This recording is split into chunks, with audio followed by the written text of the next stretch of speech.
Most people in their 40s and 50s realize too late that time is no longer on their side, yet they still act like it is. The cost of not thinking long term at this stage of life is far greater than most can afford to admit. By the time most people reach their 40s and 50s, they begin to feel the weight of time in a way they didn't before. The illusion of endless opportunity starts to fade and reality begins to settle in. You start to see the compounding effects of your earlier decisions, financially, physically, emotionally, and whether you like the results or not, they're yours to deal with. The uncomfortable truth is that compounding, which is one of the most powerful forces in life, requires time. And at this stage, time becomes your most limited and therefore most valuable asset. What many fail to grasp is that compounding is not just a financial concept. It applies to everything. Habits compound, relationships compound, knowledge compounds, health decisions compound. Everything you're doing now is either setting you up for greater ease and optionality in the future, or it's digging a deeper hole that you'll eventually have to climb out of. And the later you start shifting course, the harder it is to change your trajectory meaningfully. This isn't about fear, it's about understanding cause and effect. From a financial perspective, the math is simple. A dollar invested at 25 has a radically different future value than one invested at 45. Even if the return rate is the same, that gap only widens as time passes. And yet many people at this stage are still delaying investing in assets that grow. They're focused on earning more income, but not necessarily on building things that generate income without their active effort. That's a costly mistake. Income gives you a sense of stability. Assets give you actual freedom. It's not just money. The same principle applies to health. A person who neglected movement and nutrition in their 30s is often dealing with compounding consequences in their 50s. Lower energy, chronic issues, and rising healthcare costs. By this point, you're either benefiting from the dividends of good habits or you're paying the interest on neglect. The idea that I'll get to it later becomes less viable the further you go. The compounding curve is already working. You just have to ask whether it's working for you or against you. The principle here is simple. Early investment of effort leads to exponential returns later.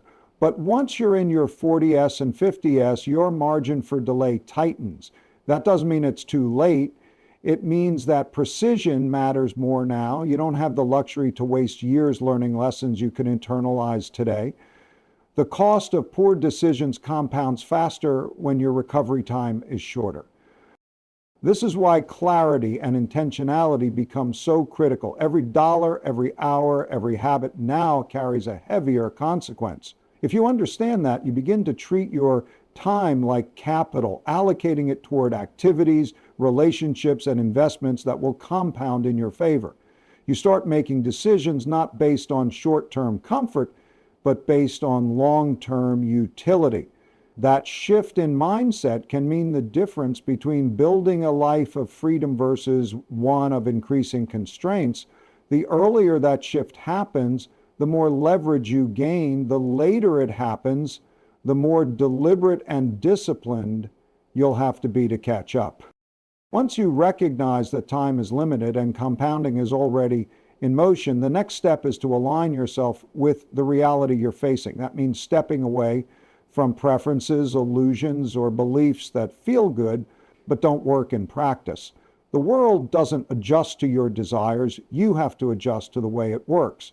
And the more accurately you understand how it works, the better your decisions will be. Many people reach their 40s and 50s with a set of assumptions that have gone unchallenged for decades. These assumptions come from upbringing, social norms, emotional experiences, and internal narratives. But the problem is that these ideas often don't reflect the current reality. They might have served you once, but if you're still relying on outdated mental models, you're likely making decisions that no longer make sense, and that disconnect creates friction financially, emotionally, and in your ability to adapt. The principle at play here is simple but uncomfortable. What you want to be true is irrelevant. What matters is what is actually true. The clearer you can see that, the better position you are to deal with life effectively. When you let go of preferences and start dealing with reality on its terms, you gain clarity. And clarity is a competitive advantage. It lets you navigate problems directly instead of avoiding them, and it allows you to see opportunities that others overlook because they're still caught up in denial. Reality tends to work in patterns. If you study them, you'll find predictability. For example, in economics, cycles repeat. Debt builds, productivity shifts, corrections happen. If you know how these things function, you can position yourself accordingly. But if you're only operating based on optimism or fear, you're likely to misread the situation.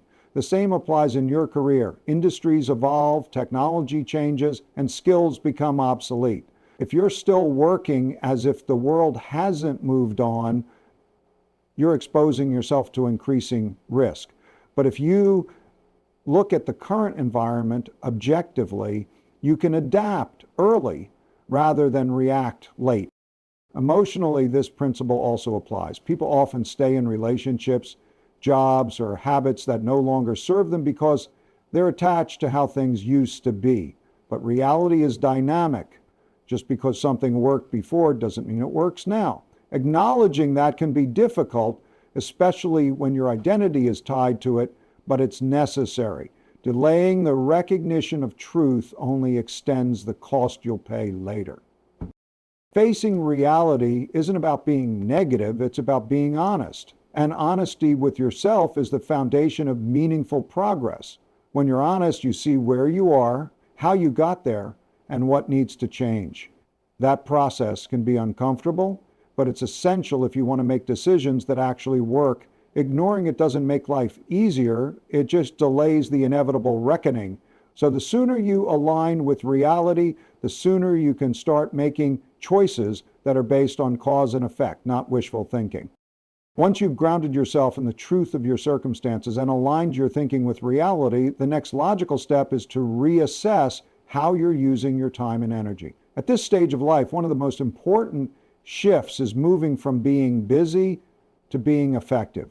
Many people mistake motion for progress. They fill their days with activity, but don't stop to ask whether those activities are leading anywhere meaningful or productive. That's a misallocation of resources. And in your 40S and 50S, misallocation becomes increasingly costly. Effectiveness means identifying what actually matters and directing your limited time and energy toward it. Busyness often stems from avoiding more difficult or strategic work. It gives the illusion of accomplishment without requiring depth of thought. But when you look at it through the lens of cause and effect, you realize that outcomes are not determined by how hard you work, they're determined by how hard you allocate effort. This is a time to question whether what you're doing is producing value over the long term or simply keeping you occupied in the short term. At a certain point, the accumulation of responsibilities, career, family, finances, can make life feel like it's running you instead of the other way around. But that's exactly when it becomes most important to take control of your schedule and apply leverage. Leverage doesn't just mean financial. It means finding the highest return activities for your time. That could mean delegating low-value tasks, building automated systems, or investing in tools, skills, or relationships that compound value over time. The goal is to shift from linear effort to exponential impact. This requires stepping back regularly to evaluate what activities are giving you disproportionate returns, which ones drain your time and offer little in return. Where are you saying yes out of habit, fear, or guilt instead of intention? These are the kinds of questions that help you cut through noise and reallocate effort toward what really matters. In a world that constantly demands your attention, discernment becomes a key skill. Without it, you end up reacting to life rather than designing it. Part of being effective is also understanding the opportunity cost of your decisions. Every hour spent doing one thing is an hour not spent doing something else. That trade-off becomes more significant as you get older because your remaining time to compound benefits is decreasing. When you're younger, the margin for trial and error is wider, but in your 40s and 50s, the margin narrows. That doesn't mean you need to act with fear. It means you need to act with precision. Effectiveness also means aligning your daily actions with your longer-term goals. If what you're doing each day doesn't build toward where you want to be 5 or 10 years from now, then you're off course. And the longer you stay off course, the more effort it takes to correct. This kind of thinking requires self-awareness and discipline. It also requires saying no more often, not out of arrogance, but out of clarity about what serves your direction and what doesn't. When you internalize this principle, you begin making decisions not to stay busy, but to be purposeful. That's how long-term results are built. When you start operating with more precision, allocating time and energy toward activities that yield long-term results, you inevitably confront a deeper reality. Effectiveness is not just about what you do, but how willing you are to adapt. At this stage of life, many people make the mistake of leaning too heavily on past experience, assuming that what worked before will work again, but the environment changes. The economy evolves, technology accelerates, expectations shift, and if your thinking remains static while the world moves forward, you gradually lose relevance, often without realizing it, until the consequences are already compounding. There's a principle here that's essential to internalize. Adaptability is more valuable than accumulated knowledge. Knowledge is important, but it becomes outdated unless it's continuously updated.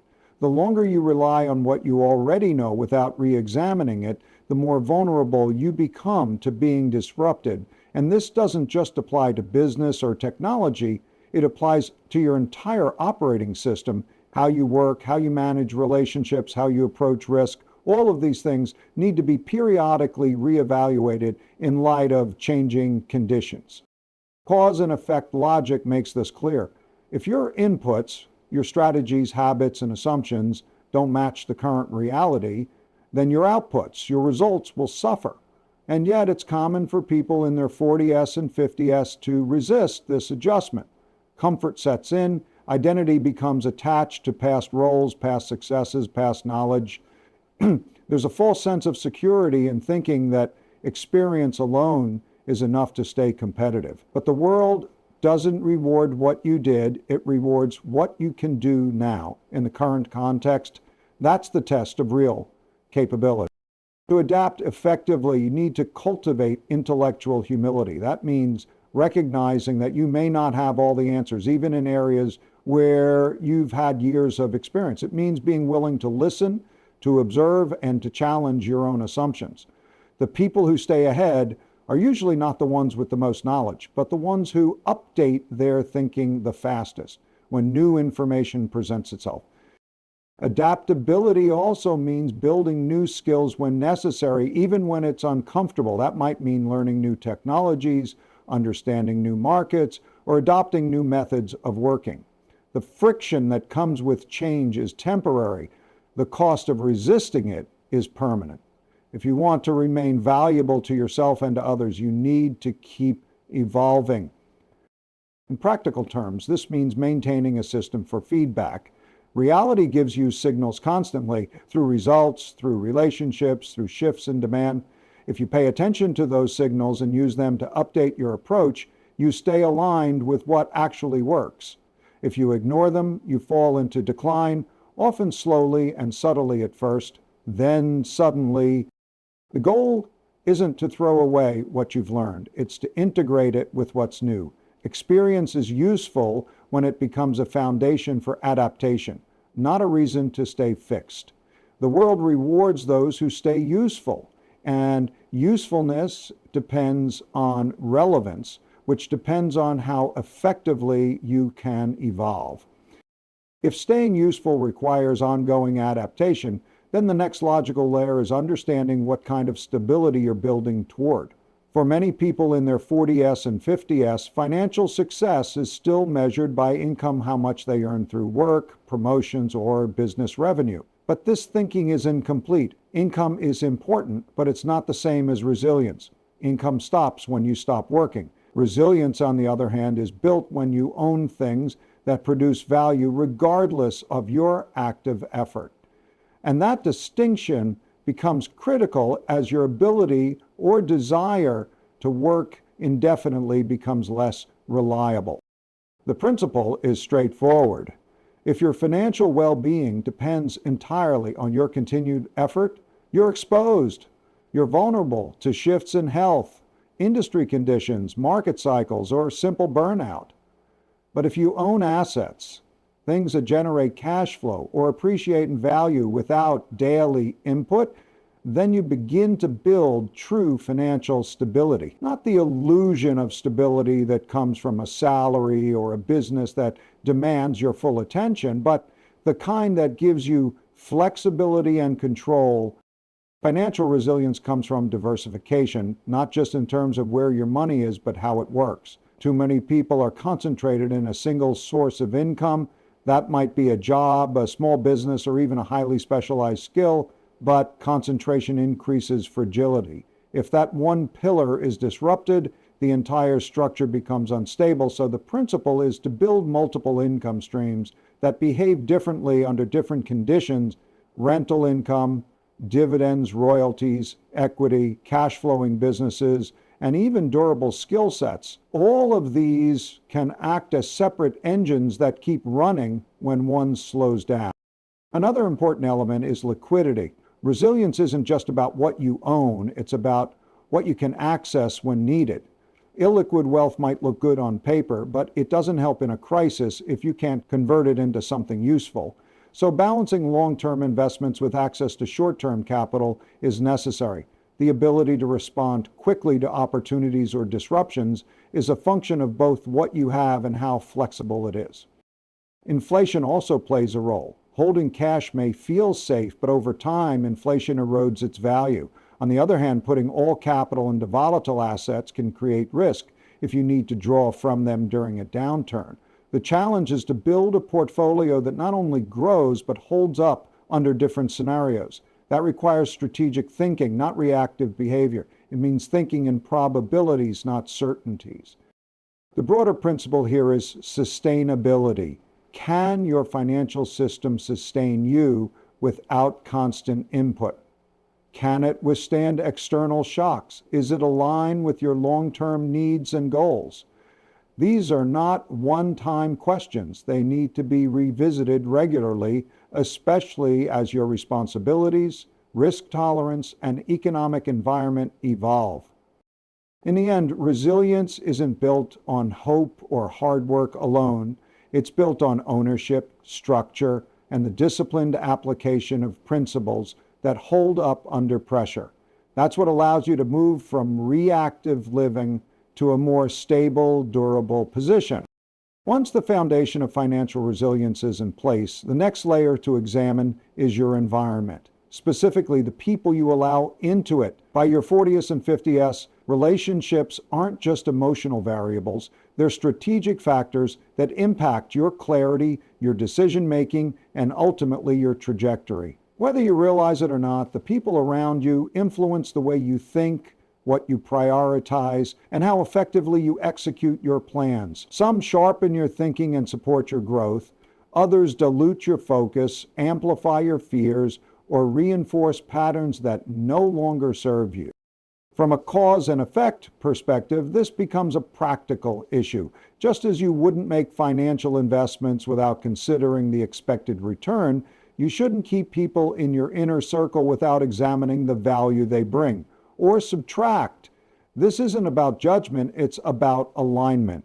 If someone consistently drains your energy, adds confusion, or pushes you away from clear principles, they become a cost. That cost may not show up immediately, but it compounds over time through lost momentum, unnecessary conflict, or misguided decisions. The principle here is leverage. Relationships can either be high leverage or high friction. High leverage relationships are those that challenge you to think better, hold you to higher standards, and help you see blind spots. They provide input that increases your chances of making sound decisions. High friction relationships do the opposite. They create noise. They introduce emotional volatility. They reduce your ability to stay grounded in reality because they pull you into patterns of reaction rather than reflection. That's why periodic evaluation is necessary, not just of your goals or assets, but of your associations. Are the people closest to you encouraging adaptability, or are they resisting change? Are they helping you allocate your time effectively, or are they consuming it with low-value distractions? Are they contributing to your resilience or subtly undermining it with short-term thinking or complacency? At this stage of life, time becomes too valuable to waste on relationships that don't support growth. That doesn't mean eliminating everyone who disagrees with you. In fact, disagreement, if it's rooted in honesty and mutual respect, is one of the most valuable inputs you can get. It forces you to refine your thinking. But disagreement that comes from ego, insecurity, or emotional chaos is not the same. It muddies the waters and weakens decision making. It's also important to recognize the reciprocal nature of relationships. Just as others impact you, you impact them. Your thinking, your standards, your clarity, all of that either pulls others up or leaves them where they are. So part of curating your environment is making sure you're also a value-adding presence. That requires honesty, self-awareness, and the willingness to engage in difficult conversations when necessary. When viewed through a strategic lens, relationships are no longer just a social construct. They become part of the system you're building. They affect your trajectory, just like any other variable. If you want to go far, it makes sense to keep that system clean, functional, and aligned with the direction you're committed to pursuing. As you begin to align your relationships with your direction, another essential distinction becomes clear: the difference between comfort and security. Many people reach their 40S and 50S having built routines, habits, and systems that feel comfortable. They interpret this consistency as stability, but comfort is not the same as security. One is emotional, the other is structural. The danger comes when you stop asking whether your system can withstand pressure and begin assuming that just because things have been working, they will continue to work. That assumption, left unchecked, often leads to exposure at the exact time when adaptability is most limited. Security comes from preparation, not predictability. A comfortable lifestyle may indicate that things are going smoothly for now, but if it's built on fragile foundations, over-leveraged finances, outdated skills, dependent relationships, or false assumptions about the future, it can collapse quickly under stress. That's the risk of conflating current ease with long-term durability. The more insulated people become by routines, the less they tend to test the structural integrity of their systems, and when reality shifts, those untested systems often fail. The cause and effect logic here is direct. If your decisions are driven by what feels good in the moment rather than by what holds up under multiple conditions, you're increasing your vulnerability. That vulnerability might not show up immediately, but it builds in the background, quietly compounding until it surfaces, often at a time when adjustment is least convenient. You don't notice a roof leak on a sunny day, but the storm will expose it without warning. This is where preparation becomes the defining factor. Preparing doesn't mean predicting every future scenario. It means building your life in a way that allows for flexibility and resilience when things don't go as expected. That means having savings, not just income. It means developing transferable skills, not just job security. It means cultivating a mindset that's comfortable with discomfort rather than one that resists change. Security is the result of layering systems that can absorb shocks financially, mentally, and operationally. That also requires stepping back from your current situation and evaluating it objectively. What assumptions are you relying on that haven't been tested in a while?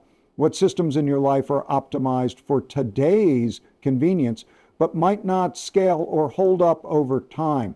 These are not easy questions, but they're necessary if you want to move from reactive to proactive living. If you wait for a crisis to reveal your blind spots, the cost of correction is usually much higher than if you anticipate and address them in advance. Another element to consider is psychological readiness. When people build comfort into their identity, any disruption feels existential. But when you build security through principles and systems, you create a foundation that isn't tied to specific outcomes.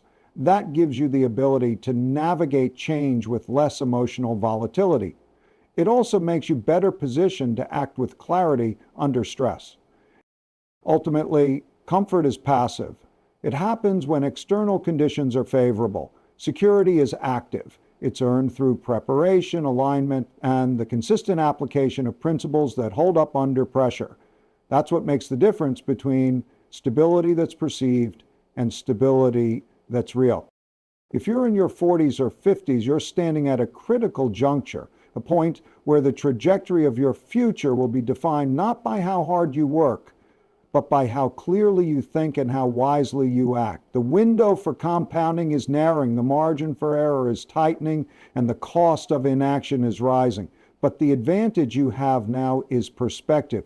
You've seen enough to understand what works and what doesn't.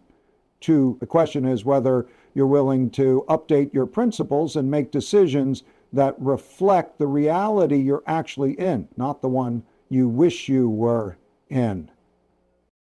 The world doesn't reward intentions. It rewards alignment with how things really work. That means focusing on assets that grow, people who elevate your thinking, systems that withstand pressure, and a mindset that embraces truth over comfort. If you do that consistently, you won't just survive what's coming. You'll position yourself to thrive in it. The time for wishful thinking is over. What you do now will echo for decades. Choose wisely.